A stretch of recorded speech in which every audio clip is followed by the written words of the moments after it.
شرارت و دردسر و مصیبت از سر و روشون میبرید. اون دوتا داداش یعنی حسن و حسین گلزار تو شهر و محله خودشون معروف بودن به دله‌دزدی و دعوا و شرارت و حتی خفتگیری زن و بچه مردم. جفتشون هم بیکار بودن و با دله‌دزدی و جیببری خرجشون رو در می آوردن. کسی دزد دستشون نمیداد، چه برسه به این که کار بهشون بدن. اما بالاخره یکیشون یعنی حسین گلزار کار پیدا کرد تو بانک کشاورزی همدان و مشغول کار شد. اما به قول معروف که میگن ذات بد نیکو نگردد چون که بنیادش بد است، حسین هم مصداق همین ضرب المثل بود. اون هیچ وقت درست نشد. انقدر تو بانک دله‌دزدی کرد تا فهمیدن و انداختنش بیرون.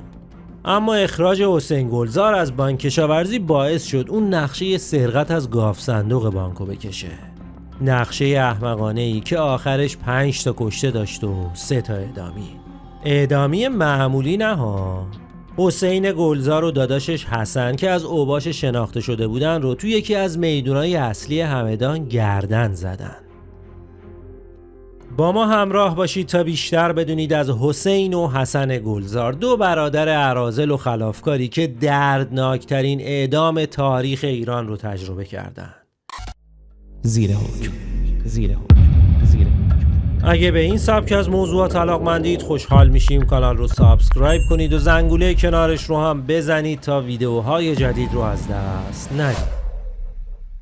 میگن مرگ با قطع گردن به قدری سریع و یکباره اتفاق میفته که بدن نمیتونه بهش واکنشی نشون بده. یعنی تا 10-15 ثانیه بدن میتونه راه بره و حرکات معمولی خودش رو هم نشون بده. مغز هم کار میکنه، یعنی چشم میبینه و گوش میشنوه. پس وقتی گردن حسن گلزار و حسین گلزار رو زدن، قطعاً اون سرهای قطع شده صدای هلهله مردم رو شنیدن وقتی چرخ میخوردن بین زمین و آسمون. یعنی اون سرهای قطع شده دیدن مردم چه کیفی کردن از کشتن اونا. سرهای قطع شده حتی دقایقی بین جمعیت میفته و هر کی هم یه لگدی بهش میزده و توف و لعنتی نثارش میکرده. اما این همه داستان اعدام اونا نبودا. اجرای حکم اونا قطعاً و بدون تردید وحشتناکترین اجرای حکم تو تاریخ جرم و جنایت ایران بود. قاضی حکم داده بود این دوتا برادر رو گردن بزنن. البته قبل اجرای حکم به دلیل جنایت ترسناکی که مرتکب شده بودن 3 تا ضربه چاقو از کمر به بالا بهشون بزنن. یعنی اول میرغضب یا جلادی که برای اجرای حکم این دوتا داداش اومد چاقو رو بیرون کشید و در حالی که حسن و حسین دستشون بسته بود چند تا ضربه چاقو بهشون زد و بعدم در حالی که خونریزی شدیدی داشتن و لحظه به لحظه بی‌حال‌تر می‌شدن سرشون رو گذاشت رو کنده چوبی و شمشیر جلاد بالا رفت و یکی یکی گردنشون قطع شد. اما مگه این دوتا برادر که ته جرمشون دله‌دزدی و 4 تا دعوا و شرارت و الواتی بود چه جرمی مرتکب شده بودن و چه خط قرمزی رو رد کرده بودن که مستحق چنین مرگی شدن؟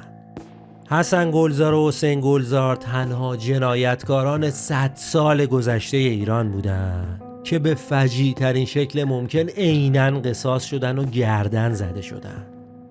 برای روایت پرونده این دوتا باید بدونیم اونا به طمع یه سرقت بزرگ و دستبرد زدن به گاف صندوق بانک دست به جنایتی زدن که جزئیاتش کمتر از قصاص ترسناک اونا نبود.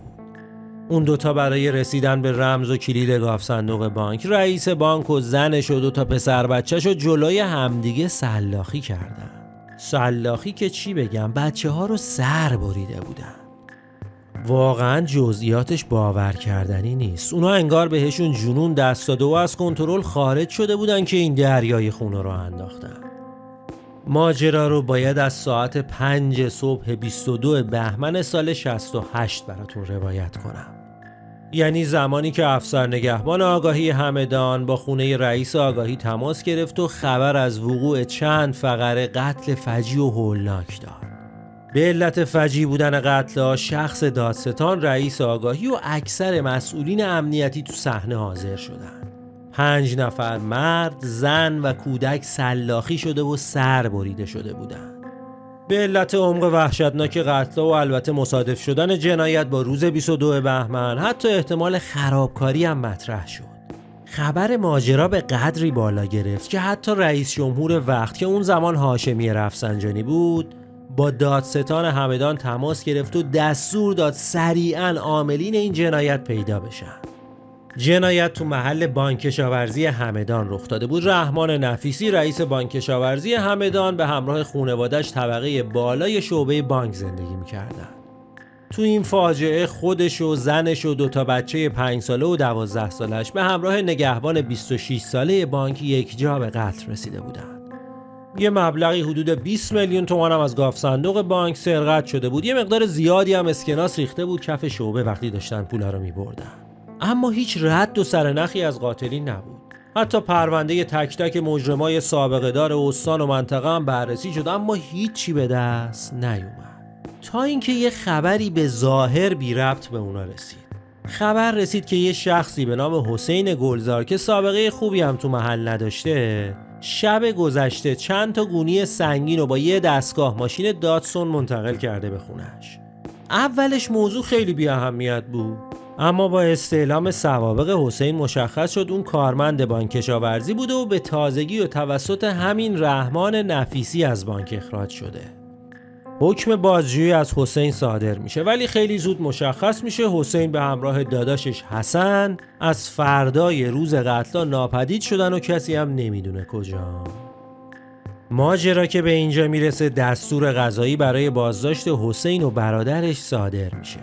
حسین تو یکی از روستاهای اطراف همدان ساکن میشه و تو بازرسی از جایی که اونو پیدا میکنن مقدار زیادی از پولای سرقتی بانک هم به دست میاد.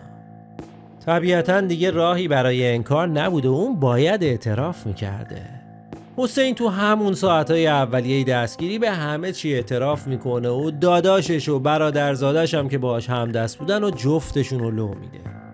حسین فقط لوشون نمیده، جاشون رو هم میگه کجان و میشه کجا دستگیرشون کرد.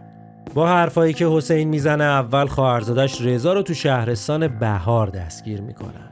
بعدم میگه حسن برادرش واسه این که بتونه فرار کنه بره دبی رفته برازجون و از اونجا میخواد بره دبی. رد حسن هم تو بوشهر و برازجون میزنن و متهم سوم هم تو بوشهر دستگیر میشه و برش میگردونن همدان.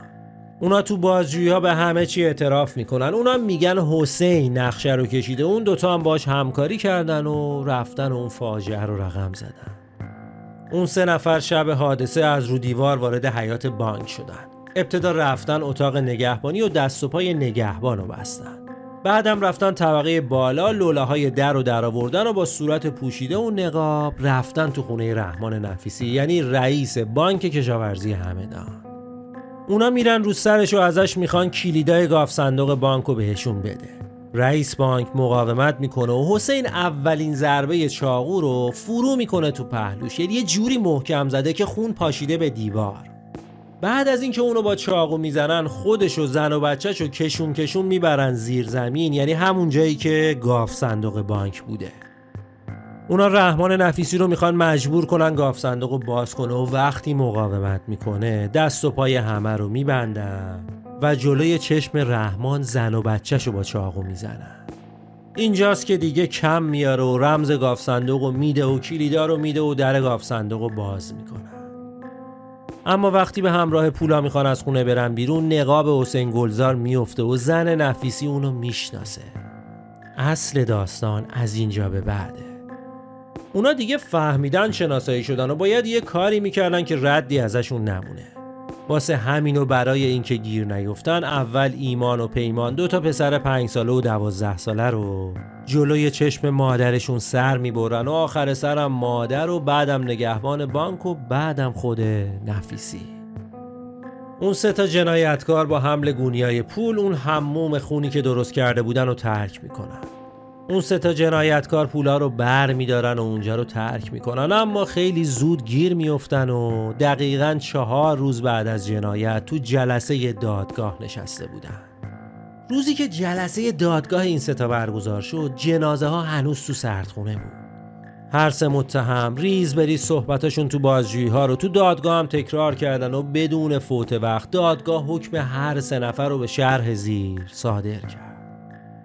حسین گلزار متهم ردیف اول محکوم به تحمل 3 ضربه خنجر از ناحیه کمر به بالا و قطع گردن.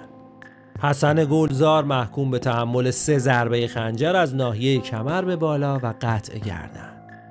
رضا متهم ردیف سوم محکوم به 3 ضربه خنجر از ناحیه کمر به بالا، قطع دست راست و اعدام با طنابه دار. احکام این 3 نفر بر اساس اعترافات خودشون و کارهای فجیعی که در صحنه قتل انجام داده بودن صادر میشه. احکام به سرعت تو دیوان عالی تایید میشه و 5 روز بعد از وقوع جنایت، یعنی همزمان با تشییع جنازه نفیسی و زن و بچه‌ش و نگهبان بانک، حکم این 3 نفرم تو میدان بوعلی همدان اجرا میشه. از اینجای ماجرا به بعد یه مقدار اذیت کننده است. میخوام جزئیات اجرای حکم رو عیناً از صورت جلسه اعدام براتون نقل کنم. اگه احساس میکنید اذیت میشید تا همینجا رو گوش کردید کفایت میکنه و قطع کنید و برید. اما اگه دوست دارید بدونید ماجرا چی بوده و روند اجرای حکم چطور طی شده، از اینجای ماجرا به بعد رو هم گوش کنید که عیناً از صورت جلسه اعدام براتون آوردم.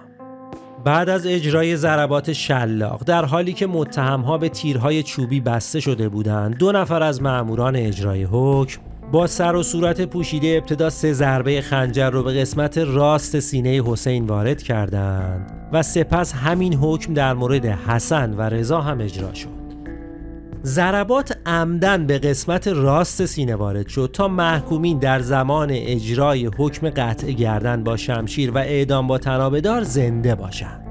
بعد وارد کردن ضربات خنجر خون زیادی از بدن حسین و حسن جاری شد.